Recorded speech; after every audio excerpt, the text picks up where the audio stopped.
moi-même, je suis contre le confinement et je ne pense pas et je suis pour l'économie et il y a d'autres dégâts, les dégâts sociaux, et je suis pour que les écoles restent ouvertes. Tout le monde est d'accord pour ça, c'est pas la question. Le seul problème, c'est qu'on n'est pas encore dans une période d'équilibre.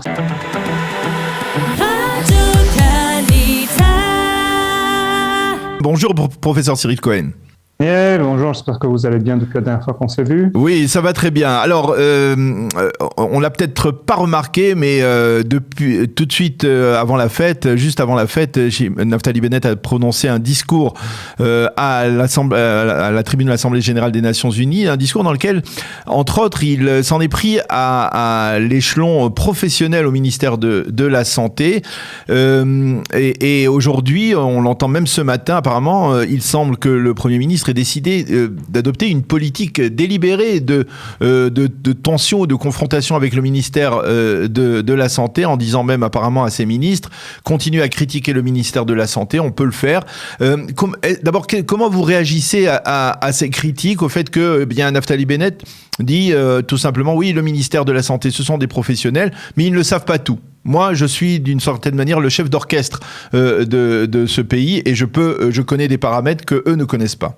Écoutez, bonjour, Boker Tov. Vous savez, les critiques, elles existent, c'est normal. On est dans un pays démocratique, il n'y a aucun problème à critiquer. Maintenant, la question, c'est de savoir quelles sont les critiques. Quelquefois, vous savez, on regarde un peu ce qui arrive sur les réseaux sociaux, on critique le ministère de la Santé, on critique les experts. On comprend ça, il y a des gens qui pensent que le ministère de la Santé a tout à gagner, etc., ne comprennent pas la mission du ministère de la Santé. Donc, on critique, ça va, ça arrive, ok, ça fait pas tellement plaisir, surtout quand le ministère de la Santé veut justement, faire avancer la vaccination, sauver des vies, etc., etc. En fait, je veux dire, personnellement, j'en ai rien à faire si quelqu'un se fait vacciner ou pas, personnellement, mais le ministère de la Santé, en tant que ministère de la Santé, a un besoin d'être à l'écoute de la santé publique et justement de mettre en place des politiques qui sont pour la santé publique. Mais ce qui est gênant, c'est que si Israël vraiment était à un niveau sanitaire aujourd'hui, je parle, qui était celui qu'on avait il y a 3 mois, où on n'avait pratiquement pas de cas, etc., et on pouvait se féliciter d'avoir gagné une première bataille contre la Covid-19. D'accord. Mais aujourd'hui, on a 20 morts par jour, pratiquement un mort toutes les heures de la Covid-19. On a 700 cas graves. C'est vrai que ça s'est stabilisé, mais ça baisse pas. On a une fois de plus 220 personnes sous respirateur, 55 personnes sous ECMO, oxygénation artificielle. Et ce sont majoritairement des non-vaccinés. Donc on ne peut pas, on ne peut pas se vanter. Et donc de plus critiquer au lieu justement de louer les efforts des professionnels de la santé en Israël pour limiter les dégâts, ça choque. Voilà. Ce qui vous choque, c'est que ce soit ces critiques qui aient été émises donc à l'ONU, ou alors vous pensez que Naftali Bennett aurait pu, par exemple dans le cadre d'une réunion du comité du cabinet restreint de lutte contre le corona, exprimer les mêmes critiques devant, par exemple Narmanage, devant le docteur Sharon Alroy-Price. Ça aurait été plus logique et vous l'aurez mieux compris à l'époque.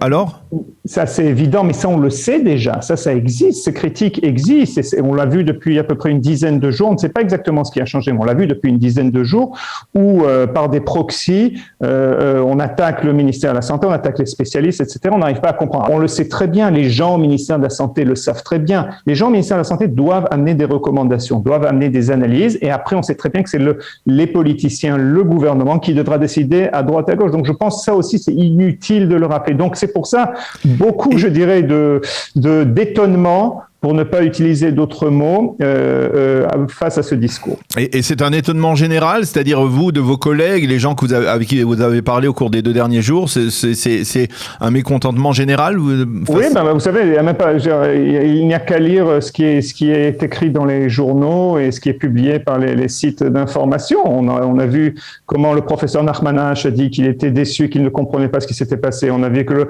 le professeur Sharon Alroy-Price a expliqué que la décision justement de ce booster, ce n'est pas le gouvernement, mais c'est basé sur les analyses du ministère de la Santé. On a vu le professeur Salman Zarqa qui a été accusé de bégayer. Comment on accuse des gens qui dévouent leur vie à la santé d'autrui? Parce que le Premier ministre a dit, je ne sais pas si vous l'avez entendu, lorsque je leur ai demandé pourquoi il fallait interdire le concert de Shlomo Artzi, alors ils ont bégayé, ils n'avaient pas de réponse. Et il dit, je n'ai jamais bégayé. Non, mais ça, il l'a pas dit à la tribune. Ça, il l'a pas dit à la tribune des Nations Unies. Il y a une crise de confiance, et c'est triste, oui, parce qu'on est dans un combat, on veut sauver des vies. Alors, ça, je crois que la dernière formule là, concernant Shlomo Arti, il l'a pas dit, je crois, à la tribune des Nations Unies, il a dit ensuite. Il a dit ensuite, donc il faut le préciser. Mais finalement, et si Naftali Bennett avait raison, finalement, et si dans un État d'Israël post-vaccination, c'est-à-dire dans lequel on a vacciné une majorité de la population, on a boosté une partie importante de la population, finalement, eh bien, la véritable solution, c'était de vivre comme ça. C'était de vivre avec le Covid, de vivre, de continuer à vivre et de ne pas, par exemple, paralyser les indépendants, les restaurateurs, les secteurs actifs. Finalement, et s'il avait raison? Non, mais tout d'abord, il a raison dans le sens où... Mais ce qu'il faut dire, c'est que personne ne parlait de confinement. Les premiers qui ont parlé du confinement, c'est le gouvernement eux-mêmes qui ont utilisé ça comme une menace juste avant les fêtes pour pousser à la vaccination. C'était les professionnels de la santé. Beaucoup de professionnels de la santé disaient « Moi-même, je suis contre le confinement et je ne pense pas et je suis pour l'économie et il y a d'autres dégâts, les dégâts sociaux, et je suis pour que les écoles restent ouvertes. » Tout le monde est d'accord pour ça, c'est pas la question. Le seul problème, c'est qu'on n'est pas encore dans une période d'équilibre. C'est ça qui inquiète les professionnels de la santé, c'est ça qui inquiète la direction du ministère de la Santé. On n'est pas dans une période d'équilibre où on pourrait dire, écoutez, les contaminations se sont tassées, etc. On espère que c'est ce qui va se passer. Il est très possible qu'on en est là. On peut échanger des avis et tout le monde sait très bien qu'au bout du compte, c'est le gouvernement qui décidera. C'est la responsabilité du gouvernement. Donc c'est pour ça, c'est pas une question est-ce que quelqu'un a raison ou pas. Le but du ministère de la Santé, c'est d'amener, des analyses, des recommandations, et puis après, c'est le gouvernement qui décidera. Moi, je n'ai aucun doute qu'au bout du compte, avec la vaccination et avec, l'exposition naturelle, etc., on va voir, on espère que ça va se tasser d'ici quelques semaines, même peut-être plus rapidement. Ce problème, c'est que par exemple, on a la rentrée des classes, on ne sait pas exactement comment ça va influencer les chiffres que l'on a aujourd'hui. Donc c'est pour ça, je crois qu'en période d'instabilité, ce que le ministère de la Santé préconise, et une fois de plus, je ne sais pas moi qui fais ces recommandations, juste je vous explique un peu ce qui arrive, j'analyse un peu ce qui arrive. Le ministère de la Santé préconise un peu plus de prudence. Ça ne veut pas dire qu'il faut tout fermer. La seule chose qui a été mentionnée, c'est limiter un peu les rassemblements. Au lieu d'avoir des mariages de 2000 personnes, avoir des mariages de 5000 personnes. Essayer de trouver le bon équilibre.